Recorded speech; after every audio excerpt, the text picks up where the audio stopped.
پوچھا تھا کہ کوئی ماں باپ ہیں وہ اپنے بیٹے اور بہو سے شدید ناراض ہیں، اور وہ بیٹا اور بیوی جو ہے وہ ان ماں باپ سے، یعنی بہو تو ساس سسر سے اور بیٹا اپنے ماں باپ سے شدید ناراض ہیں، اور دونوں ہی ایک دوسرے کے حقوق میں شدید کوتاہی کے مرتکب ہیں، اور عبادت بھی کرتے ہیں، روزے بھی رکھ رہے ہیں، سب کچھ ہے، اور یہ ماں باپ کی ساری توجہ اور محبت بیٹی کی طرف ہے، تو کیا حکم شرع ہوگا؟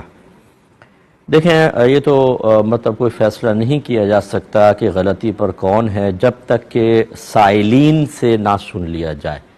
ان سے باتیں سنی جائیں تو پھر پتہ چلے گا کہ کیا بیٹے کا قصور ہے یا کسی مقام پر ماں باپ جان بوجھ کر یا خدا نخواستہ نادانستہ طور پر کسی غلطی کا ارتکاب کر رہے ہیں۔ تو بہرحال ہمارا مشورہ تو یہ ہوتا ہے ایسی تمام صورتحال میں کہ اس طرح قسم کا کوئی جھگڑا ہو جائے تو آپس میں اپنی عقلی دلائل سے اور اپنے خاندانی رسوم و رواج اور اصولوں کو بنیاد بنا کر حل کرنے کے بجائے کسی اچھے مستند مفتی صاحب سے رابطہ کیا جائے اور کہا جائے کہ جی ہمیں بتائیں کہ غلطی پر کون ہے، ہم ہیں یا یہ۔ جو غلطی پر ثابت ہو جائے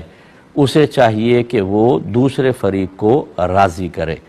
تو بیٹا بہو سے ہے تو ان کو معافی مانگنی ہوگی، اور ماں باپ اگر غلطی کے مرتکب ہیں تو میں یہ نہیں کہوں گا کہ بہو یا بیٹا یہ مطالبہ کریں کہ آپ ہم سے معافی مانگیں،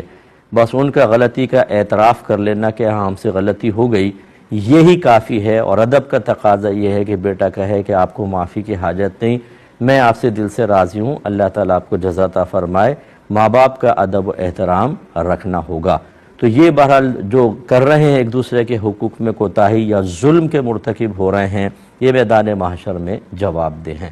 دوسری بات یہ ہے کہ ماں باپ بعض اوقات ایسا ہوتا ہے کسی ایک بچے کی فیور میں دوسرے کے ساتھ ناانصافی کر رہے ہوتے ہیں، یہ بھی بالکل غلط ہے۔ بیٹی سے فطری طور پہ زیادہ تھوڑا سا لگاؤ ہوتا ہے، وہ کمزور ہوتی ہے، بیٹے سے کم ہوتا ہے، کیونکہ ان کو لگتا ہے پیچھے بہو اس کا دماغ خراب کر رہی ہے، لیکن اس کا مطلب یہ نہیں ہے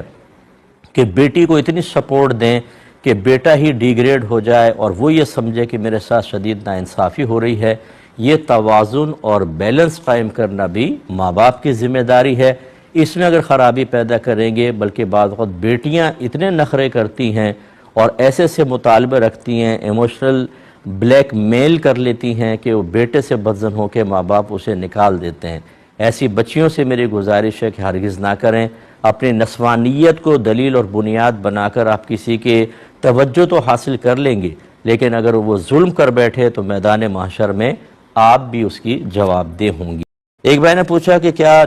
نبی کریم صلی اللہ علیہ وسلم نے اپنی آخری عمر مبارکہ میں رفع یدین ترک کر دیا تھا، اور اگر کوئی حنفی حنبلی کی طرح اب بھی رفع یدین کرے تو کیا اس کی نماز ہو جائے گی یا نہیں؟ دیکھیں، فقہ حنفی کے روشنی میں ہم یہ کہتے ہیں کہ رفع یدین بالکل نبی کریم صلی اللہ علیہ وسلم سے ثابت ہے، اور سینکڑوں حدیثیں ہیں۔ رفع یدین، رفع مانے اٹھانا، یدین مانے دونوں ہاتھ، تو نبی کریم صلی اللہ علیہ وسلم جب رکوع میں جاتے تب رفع یدین فرماتے، اور بعد میں بھی ثابت ہے۔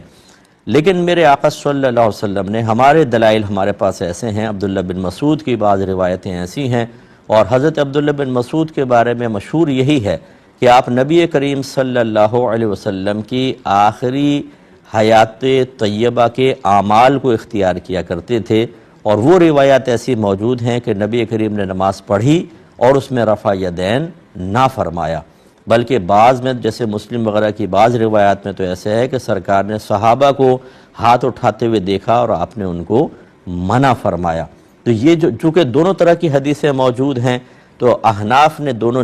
طرح کی حدیثوں کو جمع کر کے غور کیا، اور معلوم ہوا کہ رفع یدین منسوخ ہو چکا ہے، اور ناسخ وہ حدیثیں ہیں کہ جن میں رفع یدین کا ترک ثابت ہے، تو یہ حکم دے دیا۔ اور بعض ایسے ہوتے ہیں جو ناسخ حدیثوں کو نہیں مان رہے، وہ دوسری جہت سے ان کو دیکھتے ہیں، وہ رفع یدین کر رہے ہیں۔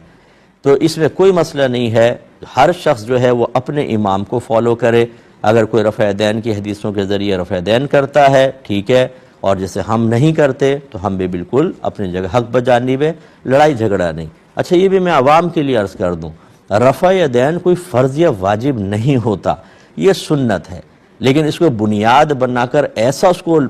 اچھالا جاتا ہے کہ لگتا ایسا ہے پبلک کو کہ اگر رفع دین نہیں کیا، حدیث میں آیا ہے، اور نہیں کر رہے، سارے کے سارے جہنم میں چلے جائیں گے۔ جو رفع دین کرتے ان سے بھی آپ پوچھ کر دیکھ لیں، میری دعوت ہے آپ کو کہ اگر ہم رفع دین نہیں کرتے تو کیا جہنم میں جائیں گے؟ وہ کہیں گے کہ نہیں، کریں تو صحیح ٹھیک ہے، ہمارے ان کے نزدیک وہ کہیں گے کہ ہمارے نزدیک سنت ہے، نہیں کریں گے تو آپ جہنم میں نہیں جائیں گے۔ لیکن اس مسئلے کو ایسا لائٹ میں لایا جاتا ہے اور اس طرح پھر امت آپس میں لڑتی ہے، جسے رفع دین نہیں کیا تو نمازیں باطل ہو گئیں، اور جو نہیں کر رہا وہ جہنم میں جائے گا، یا جو کر رہا ہے وہ جہنم میں جائے گا۔ اس میں جھگڑا وغیرہ نہ کریں۔ حنفی جو ہے وہ حنبلی کی طرح نماز نہ ادا کرے، وہ رفع دین نہ کرے، وہ اپنے امام کو فالو کرے۔ 4 اماموں کی تقلید پر اب امت متفق ہے: امام اعظم ابو حنیفہ، امام شافعی، امام مالک، امام احمد بن حنبل۔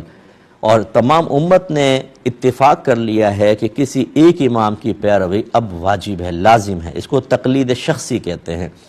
اور یہ اس لیے لازم ہے کہ اگر آپ اس کو چھوڑ دیں، تقلید نہ کریں، تو پھر آپ ڈائریکٹ قرآن و حدیث کی طرف آئیں گے، اور ان میں تعارض بہت زیادہ ہے۔ ایک ایک چیز کے بارے میں سینکڑوں حدیثیں ہیں، کیسے نتیجہ نکالیں گے؟ کسی نہ کسی کو تو بنیاد بنائیں گے کسی ایک حدیث کو قبول کرنے کے سلسلے میں، تو یہ بھی تو ایک طرح کی تقلید ہی ہوگی۔ اس لیے امت اس پہ مجتمع ہے، تو کسی ایک امام کی تقلید کریں۔ ہم امام اعظم کی کرتے ہیں اور ہمیں یہی صحیح لگتا ہے۔